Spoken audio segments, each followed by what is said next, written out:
আপনার রাশিটি যদি তুলা রাশি হয় তাহলে আপনি শ্বেত আকন্দ গাছের শিকড় পড়ুন। এর দ্বারা আপনার সম্পর্কে স্থায়িত্ব আসবে, আপনাকে সৌভাগ্যবান করবে এবং আপনি মামলা মোকদ্দমাতেও জয়ী হবেন। বৃশ্চিক রাশির উপযুক্ত শিকড় হচ্ছে ধূত্র গাছের শিকড়।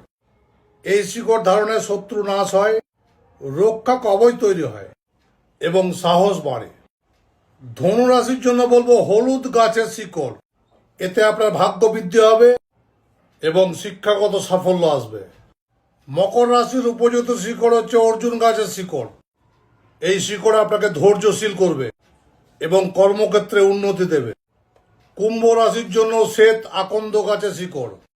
এর দ্বারা আপনার মানসিক শক্তি বৃদ্ধি হবে, নতুন নতুন সুযোগ পাবেন। মীন রাশির জন্য তুলসী গাছের শিকড়। এর দ্বারা শান্তি সৌভাগ্য বৃদ্ধি পায়। আপনার রাশিটা কি?